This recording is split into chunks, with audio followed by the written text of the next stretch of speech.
gentlemen, here we witness the downfall of Holden Caulfield's sanity. He verbally abuses a relationship and destroys what he loves. You could say he was maybe concealing the fact he was a wounded son of a bitch. I kept sitting there, getting drunk, and waiting for Holden and Janine to come out and do the stuff. But they weren't there. A bloody-looking guy with wavy hair came out and played the piano. And this new babe, Valencia, came out and sang. She wasn't any good, but she's better than old Tina and Janine, and at least she sang good songs. Boy, I sat at that goddamn bar till around 1 o'clock or so, getting drunk as a bastard. I could hardly see straight. The one thing I did though, I was careful as hell not to get too boisterous or anything. I didn't want anybody to notice me or even ask how old I was. But boy, I was hardly drunk. When I was really drunk, I started that stupid business of the bullet in my guts again. I was the only guy at the bar with the bullet in the guts. I kept pulling my hand under my jacket and all, and on my stomach, to keep the blood from dripping all over the place. I didn't want anybody to know I was even wounded. I was concealing the fact that I was a wounded son of a bitch. Finally, what I felt like giving old Jane a bus. See if she was home yet. Boy, was I drunk. But when I got inside the phone booth, I wasn't much in the mood to give old Jane a bus. No, I was too drunk. So what I did, I gave old Sally Hayes a bus. I had to dial the number about 20 times before I got the right one. Boy, was I blind. Hello? I said when somebody answered the goddamn phone. I sort of yelled it. I was so drunk. Who is this? This very cold lady's voice said. This is me, Holden Caulfield. Let me speak of Sally, please. Sally's asleep. This is Sally's grandmother. Why are you calling at this hour, Holden? Do you know what time it is? Yeah. I want to talk to Sally. Very important. Put her on. Sally's asleep, young man. Call her tomorrow. Good night. Well, wake her up. Wake her up. Hey. That a boy. Then there was a different voice. Holden, this is me. It was old Sally. What's the big idea? Sally, is that you? Yeah, stop screaming. Are you drunk? Yeah. Listen, hey. I'll come over Christmas Eve, okay? Trim a goddamn tree for you, okay? Okay? Hey, Sally! Yes, you're drunk. Go to bed now. Where are you? Who's with you? Sally!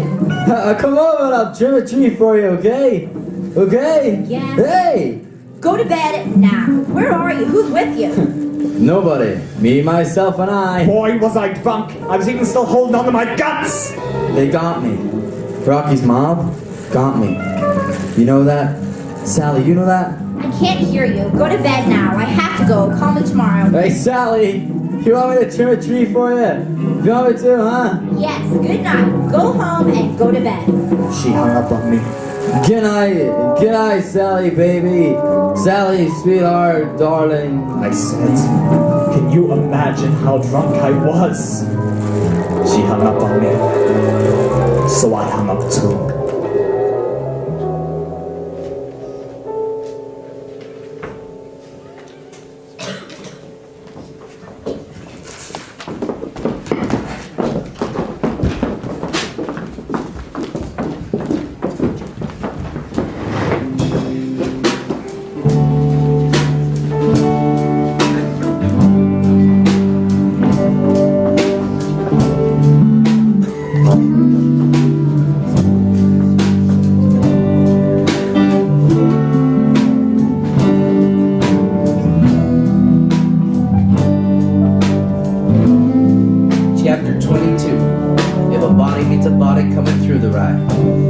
Extract, the two characters, old Phoebe and Holden, are talking about the future. Holden wants to look after all the kids falling off the metaphorical cliff, which symbolizes maturity and facing the troubles of adulthood. Daddy's going to kill you. He's going to kill you. She said, I wasn't listening though. I was thinking about something else, something crazy. You know what I'd like to be? You know what I'd like to be? I mean, if I had a goddamn choice. What?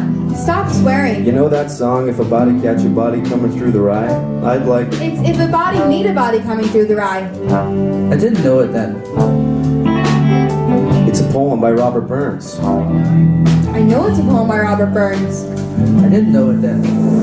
I thought if it was about it, catch about it. I said, Anyway, I keep picturing all these little kids playing some game in this big field of rye and all. Thousands of little kids, and no one's around. Nobody big, except me. And I'm standing on the edge of some crazy cliff. And what I have to do is, I have to catch the kids as they go over the cliff. If they're running and they don't look where they're going, I have to come out from somewhere and catch them. That's all I do, all day. I just be the catcher in the rye and all. I know it's crazy, but it's the only thing I'd like to do. I know it's crazy. old Phoebe didn't say anything for a long time. Then when she said something, she said, Daddy's gonna kill you.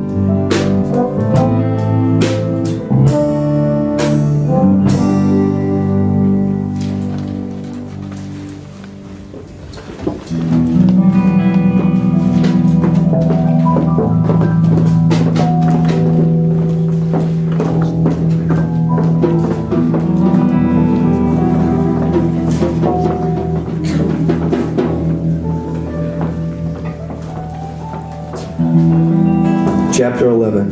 In this scene, we see Holden grow closer to his first love, Jane.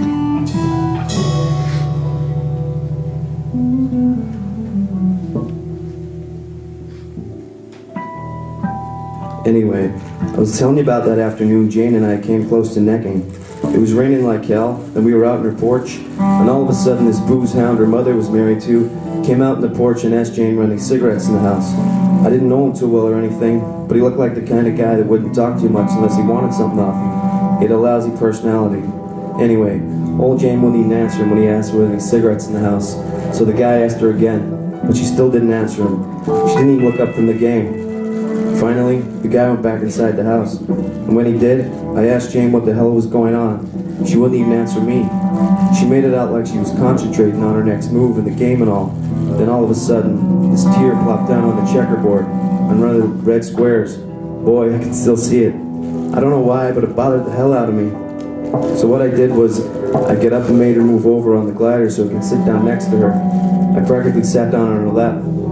Then, she really started to cry. The next thing I knew, I was kissing her all over, anywhere. Her eyes, her nose, her forehead, her ears, her whole face except her mouth and all. She sort of wouldn't let me get to her mouth. After a while, I asked her if Mr. Cadet, that was the booze hound's name, had ever tried to get wise with her. She was pretty young, but she had this terrific figure, and he wouldn't have put it past that bastard. She said no, though. Some girls you practically never find out what's the matter.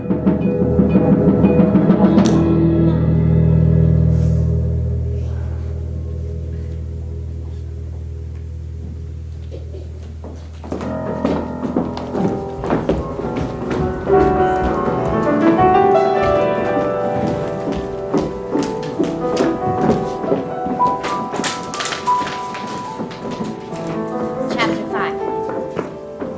In this scene, we see Holden in a more vulnerable state. He was also the nicest in a lot of ways. He's reflecting on his brother Ali, who he sadly lost. Is a very emotional part of the story. It was only about 8:45 when we got back to the dorm. Old Hacky parked himself in my room, just for a change. Only instead of sitting on the arm of Stradlater's chair, he laid on my bed, with his face right in my pillow and all. He started talking in his very monoxious voice about some babe he was supposed to have had sexual intercourse with the summer before. I dropped about 1,000 hints, but I couldn't get rid of him. I finally did. After he left, I put on my bathrobe and my old hunting hat, and I started to write the composition. The thing was, I couldn't think of a room or a house or anything to describe the way Stradlater said. I wasn't too crazy about describing rooms and houses anyway, so what I did, I wrote about my brother Ali's baseball mitt. It was a very descriptive subject, it really was. My brother Ali had a left-hand fielder's mitt. He's dead now. He died and got leukemia when we were up in Maine on July 18th, 1946. You'd have liked him. He was 2 years younger than I was, but about 50 times as intelligent. He was also the nicest in a lot of ways. He never got mad at anybody. People with red hair are supposed to get mad easily, but Ali never did. He had very red hair. I slept in the garage the night he died, and I broke all the goddamn windows with my fists just for the hell of it. I even tried to break all the windows we had on the station wagon that summer, but my hand was already broken by then and everything, and I couldn't do it. Anyway, that's what I wrote Stradlater's composition about. Old Allie's baseball mitt. I wasn't too crazy about doing it, but I couldn't think of anything else descriptive. Besides, I kind of liked writing about it. It was around 10:30, I guess, when I finished it.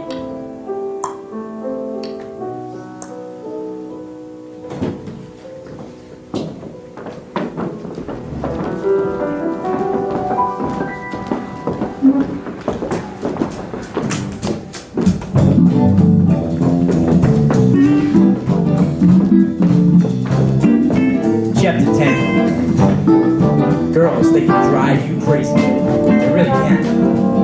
In this scene, it becomes apparent that Holden is socially awkward, and he's trying to act older than his real age.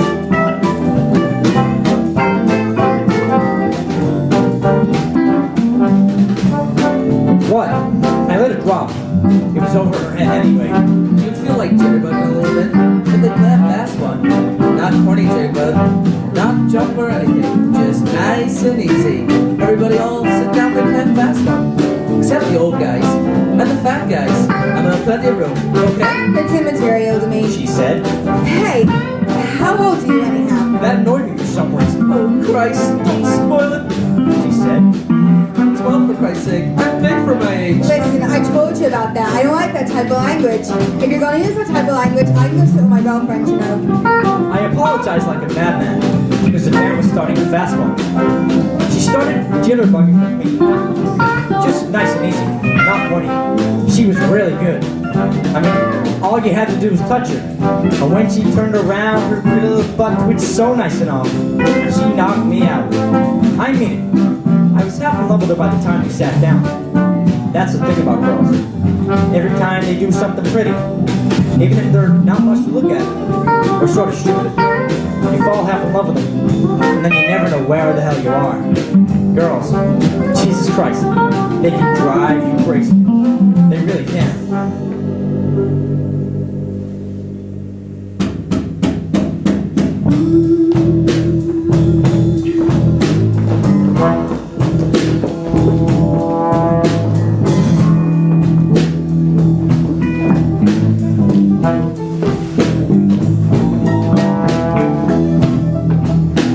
Is this Miss Faith Cavendish?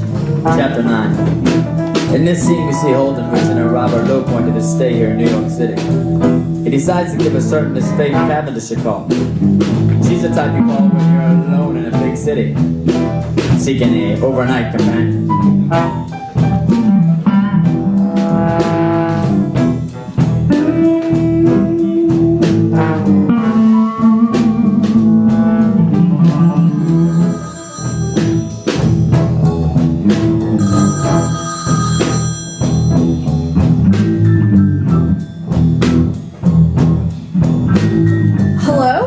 This woman's voice said, "Not too friendly either."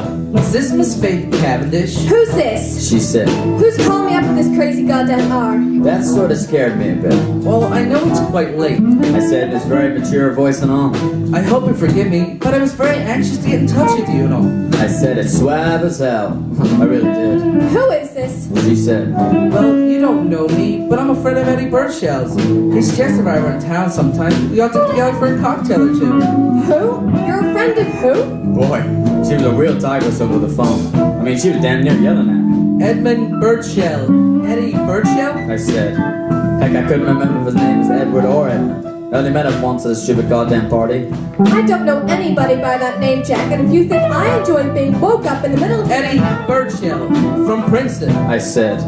You could tell she was running a name over her mind and all. Birdshell. From Princeton College? That's right. I said. Are you from Princeton College? Well, approximately. Oh, how is Eddie? She said. This is certainly a peculiar time to call a person up, though, Jesus Christ. He's fine. He has to be remembered by you. Well, thank you. Remember me to him. She said. He's a grand person. What's he doing now? She was getting friendly as hell all of a sudden. Oh, you know, same old stuff. I said. How the hell did I know what he was doing? I already knew the guy. I could still didn't know if he was still at Princeton. Look, would you be interested in meeting me for a cocktail somewhere? By any any chance you have any idea what time it is? She said. What's your name anyhow, may I ask? She was getting an English accent all of a sudden. You sound a little on the young side. I laughed. Thank you for the compliment. I said, suave as hell. Holden Caulfield's my name. I should have gave her a phony name, but I didn't think of it. Well, look, Mr. Coffle, I'm not in the habit of making engagements in the middle of the night. I'm a working gal. Tomorrow's Sunday. I told her. Well, anyway, I gotta get my beauty sleep. You know how it is. I thought we might just have one cocktail together. It isn't too late. Well, you're very sweet. She said. Where are you calling from? Where are you at now anyways? Me? I'm in a phone booth. Oh, She said. Then there was this very long pause. well, I'd like often to get together with you sometime, Mr. Coffle. You sound very attractive. You sound like a very attractive person. But it is late. I could come up to your place. Well, ordinary, I'd say grand. I mean, I'd love to have you drop up for a cocktail. But my roommate happens to be ill. She's been lying here all night without a wink of sleep. She just has been to close her eyes and all, I mean. Oh, well, that's too bad. Where are you stopping at? Perhaps we could get together for cocktails tomorrow? I can't make it tomorrow. I said. Tonight's the only time I can make it. What a dope I was. I shouldn't have said that. Oh, well, I'm awfully sorry. I'll say hello to Eddie for you. Will you do that? I hope you enjoy your stay in New York. It's a grand place. I know it is. Thanks. I Good night. said, then hung up. Boy really fouled that up. I should have at least made it for cocktails or something.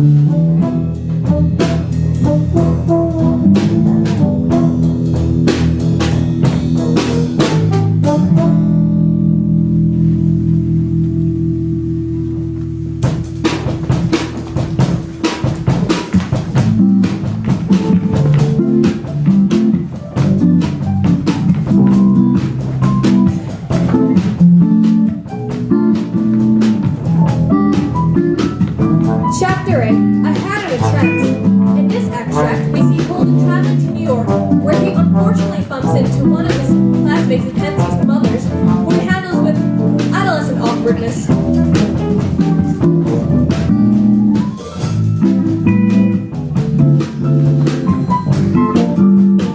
All of a sudden, this lady got on a Trenton and sat down next to me. Practically the whole car was empty, because it was pretty late and all. But she sat down next to me, instead of an empty seat, because she had this big bag with her and I was sitting in the front seat. She stuck the bag right out in the middle of the aisle, where the conductor and everybody could trip over it. Anyway, we were sitting there, and all of a sudden she said to me, Oh, do you go to Pensy? Yes, I do. I said, Oh, how lovely. Perhaps you know my son then, Ernest Morrow. He goes to Pensy. Yes, I do. He's in my class. Oh, Ernest's father and I sometimes worry about him. she said. We sometimes feel he's not a terribly good mixer. I gave her a good look. She didn't look like any dope to me. She looked like she might have a pretty damn good idea what a bastard she was the mother of. But you can't always tell. With somebody's mother, I mean. Mothers are all slightly insane. The thing is, though, I like your girl's mother. She was alright. Old Ernie. I said, He's one of the most popular boys at Pensy. Did you know that? No, I didn't. then I really started checking the old crap around. Did he tell you about the elections? I asked her. The class elections? She shook her head. I had her to translate. I really did. Well, see, a bunch of us wanted old Ernie to be president of the class. I mean, he was unanimous choice. I mean, he was the only boy that could really handle the job. I said, boy, was I chucking it. But this other boy, Harry Fencer, was elected. And the reason he was elected, the simple and obvious reason, is because Ernie wouldn't let us nominate him. Because he was so darn shy and modest and all. He refused. Boy, he's really shy. You gotta try and get him to get over that. I looked at her. Didn't he tell you about it? No, he didn't. I nodded. That's Ernie, he wouldn't. That's the one fault. He's too shy and modest. Really ought to try and get him to relax occasionally. Then she looked at me and asked me what I was afraid she was going to ask me. Ernest wrote that he'd be home on Wednesday. The Christmas vacation would start on Wednesday. She said, I hope you weren't called home suddenly because of an illness in the family. she really looked worried about it. She wasn't just being nosy. You could tell. No, maybe everyone's fine at all. I said, It's me, I have this operation. Oh, I'm so sorry. she said, she really was too. I was right away sorry I'd said that, but it was too late. Oh, it isn't very serious. I have this tiny little tumor in the brain. Oh, no. She put her hand up to her mouth and all. Oh, I'll be alright and everything. It's right near the outside. It's a very tiny one. They can take it out in about 2 minutes. Then I started reading this timetable I had in my pocket, just to stop lying. Once I get started, I can go on for hours if I feel like it. No kidding, hours.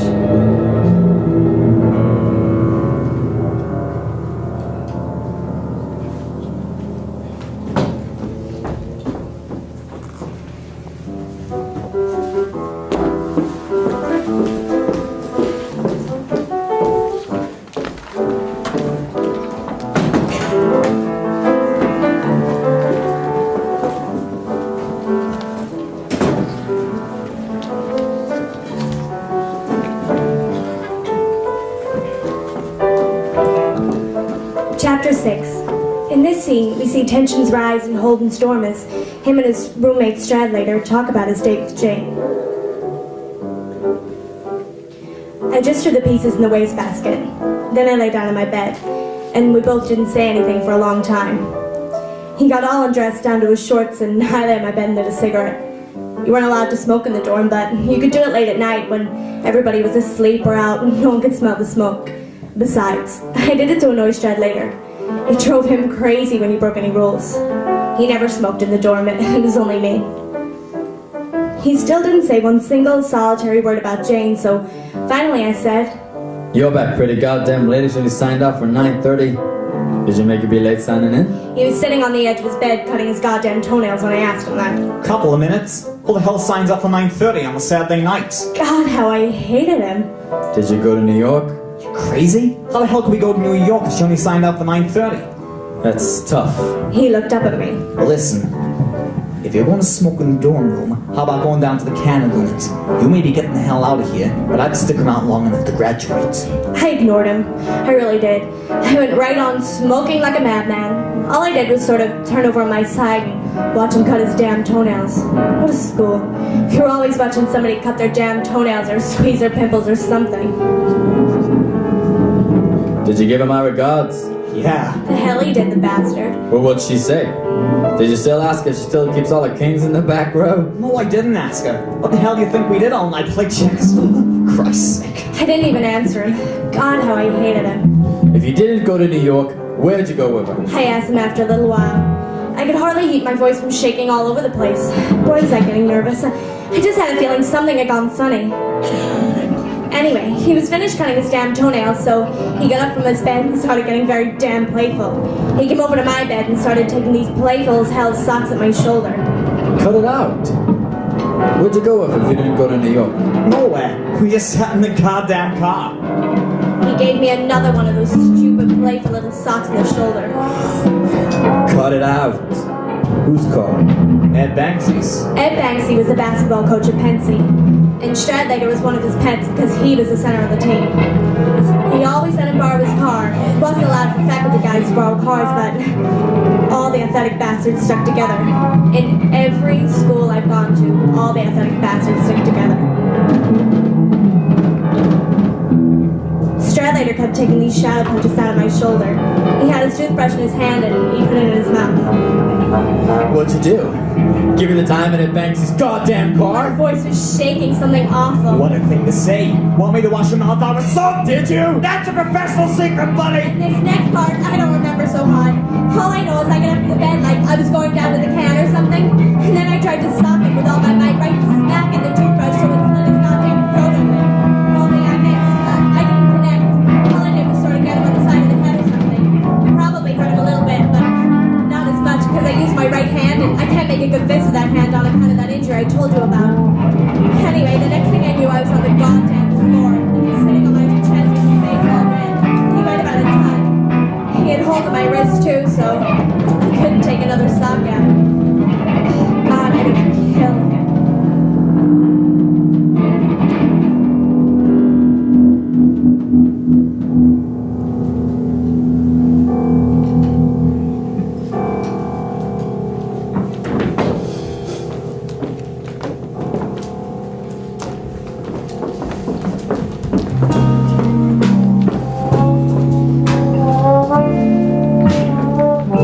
Chapter 25.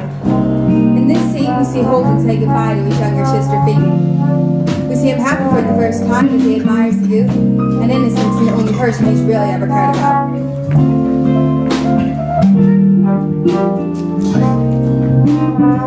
Dear Phoebe, I can't wait around till Wednesday anymore, so I'll probably hitchhike out west this afternoon.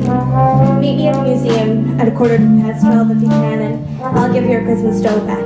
I didn't spend much. Love, Holden. Her school was practically right near the museum, and she had to pass it on her way home from lunch anyway, so I knew she could meet me all right. Finally, I saw her. I saw her through the glass part of the door. The reason I saw her, she had my crazy hunting hat on, and you could see that thing about 10 miles away. Listen, do you want to go for a walk? I thought the carousel was closed in the wintertime. Maybe because it's around Christmas. She didn't say anything when I said that. She probably remembered she was supposed to be sore at me. Do you want to go for a ride on it? I knew she probably did. When she was a tiny little kid, Nellie and TV and I used to go to the park with her, she was mad about the carousel. You couldn't get her off the goddamn thing. I'm too big. I thought she wasn't going to answer me, but she did. No, you're not. Go on. I'll wait for you. Go on. Then, all of a sudden, she gave me a kiss. Then she held out her hand and said, It's raining. It's starting to rain. I know. then when she did, it damn near killed me. She took the hunting hat off her head and she put it on mine. Don't you want it? You can wear it a while. Okay. Hurry up, though. You're going to miss your ride. You won't get your own horse or anything. She ran and bought her ticket and got in the goddamn carousel. Boy, it began to rain like a bastard. In buckets, I swear to God, like I'm pretty soaking wet. My hunting hat gave me quite a lot of protection in a way, but I still got soaked. I didn't care though. I felt so damn happy all of a sudden. The way old Phoebe went around and around. I was damn near bawling, I felt so damn happy. If you want to know the truth, I don't know why. It's just that she looked so nice in her little coat and all. God, I wish you could have been there.